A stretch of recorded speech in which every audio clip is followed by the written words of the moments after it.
Hi, and welcome to Sacred Foundations, March 2022. This is our card pool reading. I'm Julia Frainer. I'm so happy that you're here.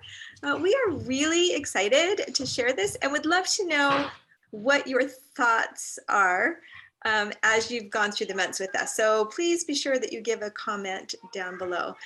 Jill, it's so good to be with you again, sister. It is good to be with you, and I hear some small voices in the background. How fun is that? Yeah, sorry. No, that's awesome. That to me adds to the reading because that it's perfect. Perfect. Good. Yeah, they may come in. All right. Well, we will welcome their appearance. So welcome everybody. I'm super glad to be here. As we move into March 2022 reading, we just want to remind you a little bit of what the intention and purpose is between us joining together and sharing this information. And that is all about building a sacred foundation. And I say building, but it could be a deepening of a sacred foundation. And really, without a firm foundation in life, things just are so much harder than they need to be, because as we say, every time life is full of ups and downs, and it's how we navigate through that time. And when we have a sacred, firm foundation, life is just so much more, not just manageable, because who just wants to manage things, but enjoyable and rich and deep. And you're able to better go into observer mode and just observe what's happening in your life and why things might be happening.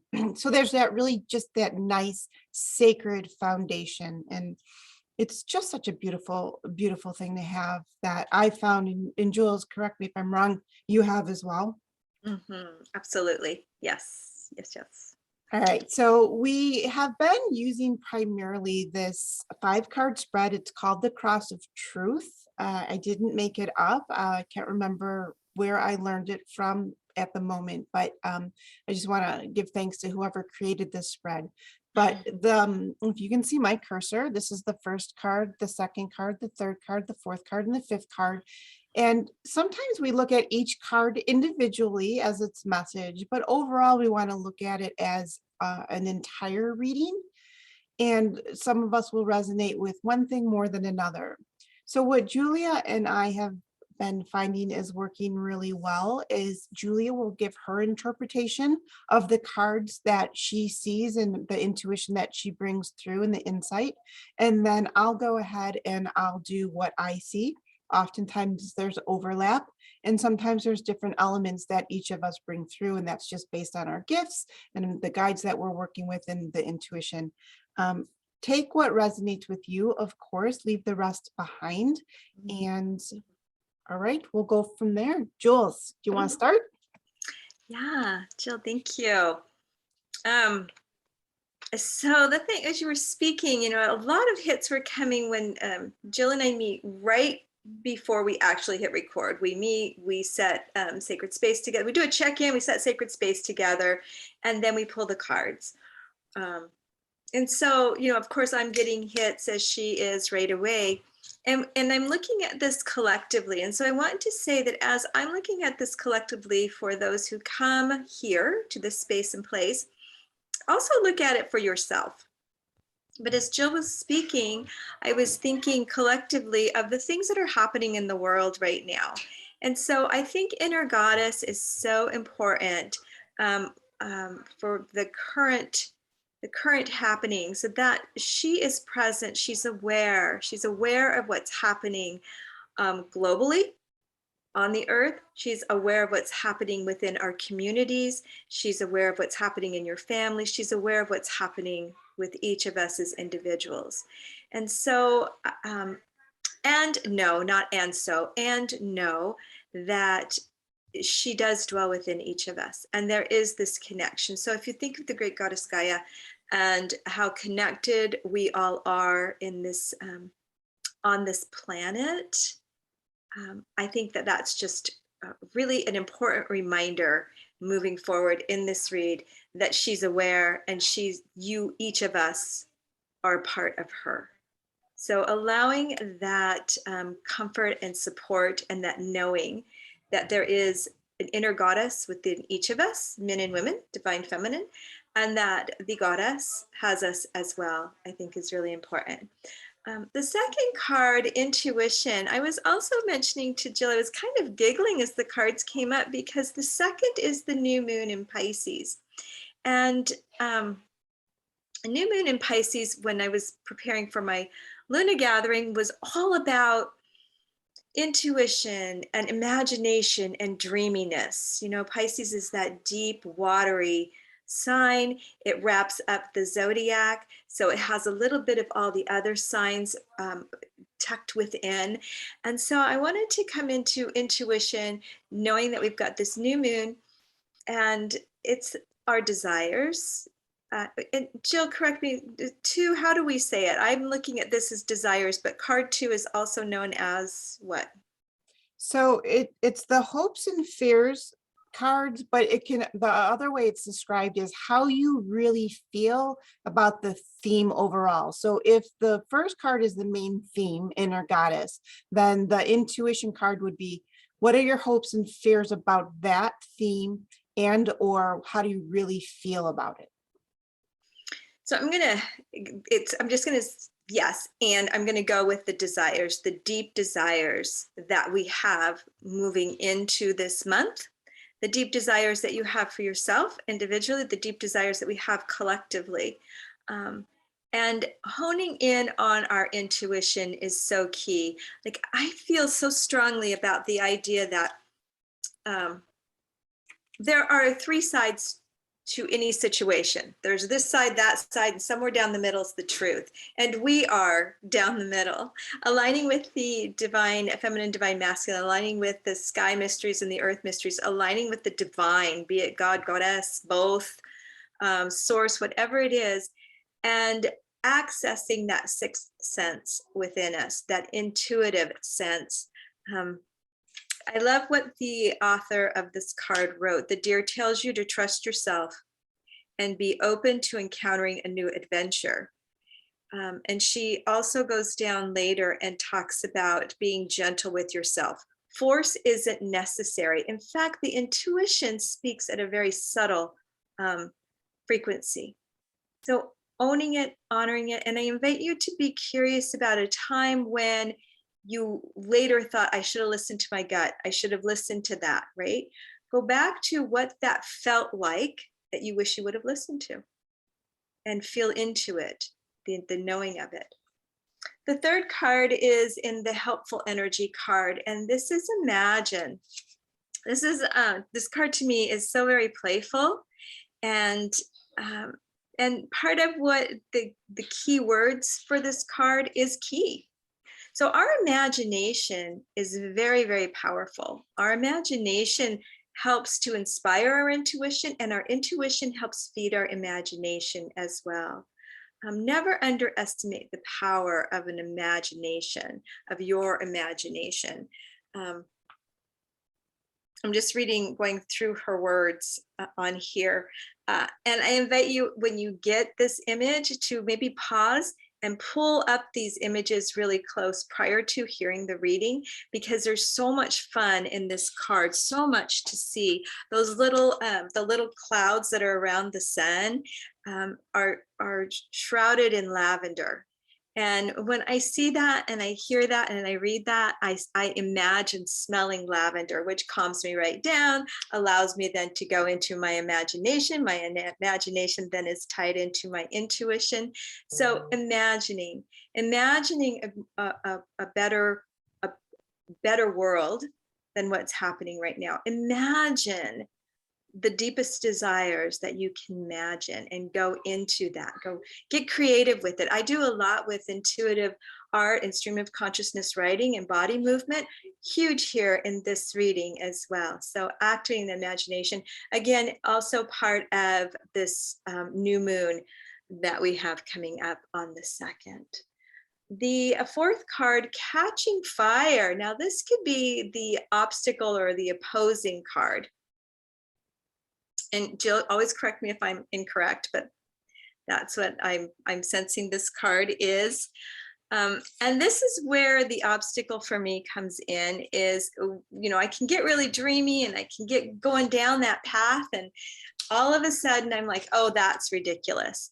Or, oh, who am I to think I can do that? Or I'm only one voice. What does it matter? Right? But Catching Fire invites us to ignite our dream, light it up, become really passionate about it. You have so much power within you. My goodness, remember down in the beginning here, we were reminded that we have the inner goddess, right? You are a spark of the divine. Your dreams, your hopes, your aspirations all matter. So allow them to catch fire. And then the fifth card is Star Dreaming. So imagine if you go through all of this process and you can just lay back and gaze up at this massive, expansive, inviting, comforting, holding, supporting universe. And you are a part of that. And what I love about the inner goddess, if we think about Gaia, Mama Earth, supporting and holding our imaginations, our dreams, our desires, our igniting our intuition, igniting our passions. You have her as the anchor. You're fully supported and anchored with her. And then above, you have the divine from above, Father Sky, the sky mysteries. They're holding you too. You are as much a part of the celestial realm as you are the earth realm. And this reading, I feel, is really powerful in sharing that. I also wanted to touch on, it's Jill's and I can't touch the computer. I can't bring the arrow up. Thank you, Jill. But notice that one and Catching Fire and the top card, the fifth card, those are all purple. Those are our upper chakra, like our third eye. We have intuition it's kind of that yellow orange. So that's our sacral and solar plexus. And the green is the heart space. And that's your second, that's your desires or your hopes or your fears. And so going into the heart space and trusting the rest of your energetic field, your energetic bodies in moving forward this month. I think, I just am so excited for everybody to work with this one. Jill, I can't wait to hear what you have to add. Yeah, that was awesome, Julia. Thank you. So I have my own idea about this reading. I really, though, want to kind of jump off of some of what Julia mentioned, because when she talked about igniting your intuition and your imagination, that really brings me to this obstacle card here and Catching Fire. And because it is the obstacle card, the question would be, what is in the way of you igniting your intuition and your imagination? We're all different beings or whatever. And some of us are, we live in the imaginal realm. Julia touched on this. I'm with Julia. I tend to float around in the imaginal realm. But I also have a lot of fire in me. So sometimes it's easy for me to take action, but sometimes I get stuck in playing in my realm of imagination. So to me, the Catching Fire obstacle is really about, what action steps are you taking in the physical world? Because when we talk about taking inspired action, we don't want to just take action to be busy and to be doing something. We want to take aligned action. And so that's where I really feel like, the inner goddess, the divine feminine within us is that space where we're really deeply connected to the universe and the earth plane, like Julia mentioned.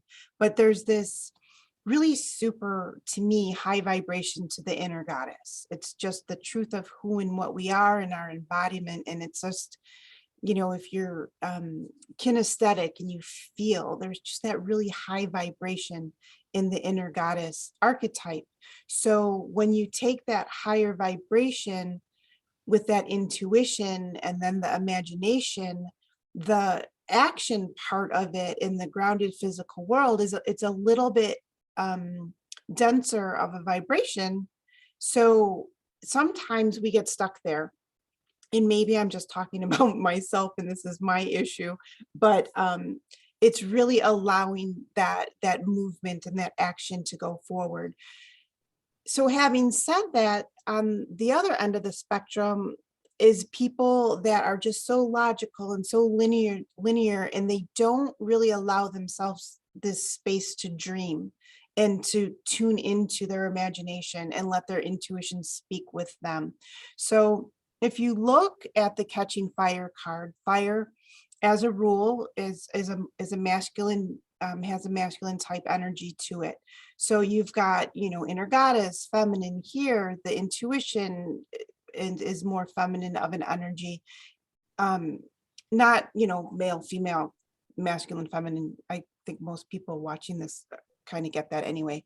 And then imagination too can be a more feminine energy. And then we've got the masculine energy over here, which could be the more logical thinking. So the question then is, am I allowing myself to dream? Am I allowing myself to take action on it? Or am I too stuck in the logical linear method or realm and not letting myself tune into that? So Julia, I kind of feel like that's just exactly what you said. I said it in a different way, but here we've got our helpful energy with imagination, right? So that's the free flowing. Then we've got our obstacle energy here of the catching fire, which could be not allowing that or not taking action, one or the other. So that's really kind of something to look at. Meditation is almost the answer to everything, I feel like, or if meditating is not your thing, then stillness or contemplation is really important, and that's going to get you here. So the stillness and the contemplation or meditation covers these cards here. And then the action covers this card here. And since this is in the obstacle spot, we got to see if we're taking action. And then that leads us to start dreaming, which really goes along with these cards as well. So there's a huge opportunity for the month of March to really let yourself dream and dream big, and then take inspired action on it. And that's how it's going to be used in the practical realm and how you can develop and deepen your sacred foundation. So very powerful cards, very, very high vibration, and we live in a dense physical world. So we need to bring the two together, which Julia, you also said, as far as this being an earth card and this being a higher dimensional card. So perfect. Love that. Some definite action steps we can contemplate and take this month for whatever makes sense to us on our journey. Yes. So good. Yeah, we come back mid-month, and Jill and I offer, for those of you that are new to the, to our channel, to what we're doing here, we come back mid-month and we take the cards, and Jill does some powerful frequency work. It's magic, as I'm doing a guided meditation. So we invite you to come back, and I just ask that maybe you come back with what dream you have at this time for yourself. And then we'll plant that in the journey that we take mid-month. Yes. Feels Beautiful. Good. And if you don't already have some inspired action steps that you can start to implement, then the idea is after the meditation and the frequency work, you'll get some clarity and some insight about some action steps that you can take. And again, those are aligned action steps. So we offer this to you from the depths of our heart and soul, because we know how important it is to show up and do the work in the world. So this is a practical way to tune in and tap into that energy and get some assistance if you feel like you'd benefit from that. Thank you, Jill, so much. If you've been following us, or individually or us together in this co-creative work that Jill and I are doing, and you would like to know more, or you feel a resonance and you would like to work with both of us, Jill and I have an opportunity to do that. So please leave a comment below or reach out to one of us. Our contact information is available right here. So Jill, thank you so much. Thank you. All right. Happy reflecting, everybody. And we are excited to see what comes up for you. Take good care. All right. Bye-bye, everybody.